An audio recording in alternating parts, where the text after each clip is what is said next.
Sigal Music Museum. What will Access Carolina's Ava Bratz experience? She's giving us the tour, Ava. Well, you already saw me on the harpsichord. I don't know, it was pretty impressive. We got Dr. Strange here who could probably play the keys a lot better than me. We're here to talk about the Worlds Apart exhibit from very own Frank Edwin and his wife Joanne. So talk to me a little bit more what drew this particular exhibit to the Sigal. Well, thank you so much. So Frank Edwin was a famous basso profundo. He sang in many of the opera houses around the world.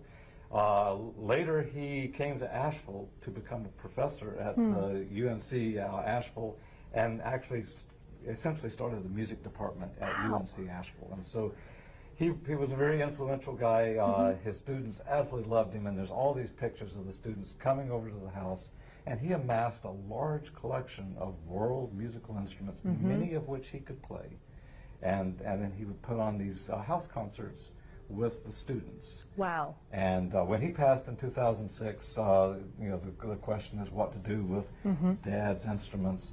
And they said until 2019, when they found out about us and Sigal Music Museum, and they asked, would you like such an exhibit? And we said yes. Jumped at the bit. Well, about 2 weeks of really building this from ground zero. We get to have a first look here on Access of these instruments. During his travels, he picked these up. What are we looking at here, Dr. Strange? So we have an exhibit of African and Indian music along this side of the wall, and we've focused on the chordophones.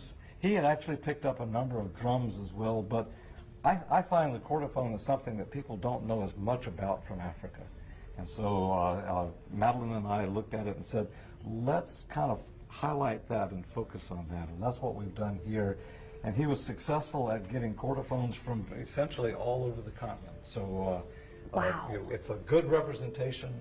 When we come down to India, although these are what I would call representational instruments from India and Pakistan, they're also very nice playing instruments, and he was able to play all of these for the students.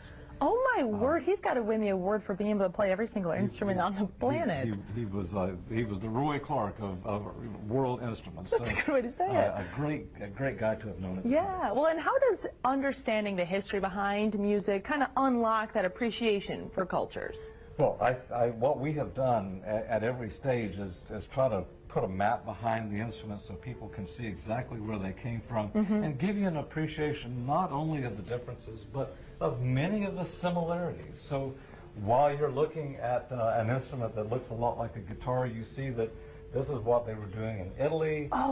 Here are American instruments, some of which you have almost certainly seen, like the psaltery, and others that perhaps you haven't seen, the dulcimer. You haven't seen the Dulciola probably ever at all, but oh my goodness, it went through a period where that was really important in America. And then these mandolin harps, you push the button, you wiggle your hand, and it makes a mandolin sound, and then you strike the chord on the side. Interesting. So from about 1890 until about 1930, this was a hot seller. Absolutely. All righty. Well, it sounds like some things you may recognize, some things you're going to definitely learn about here at the Sigal. When we come back, we're going to show you a little bit more with the lyre wall over here. A little bit of a tease. Fantastic. Hanging over there, by the way. I like the interior design with you. I'm looking forward to more harpsichord with you, Ava. We'll see you again soon.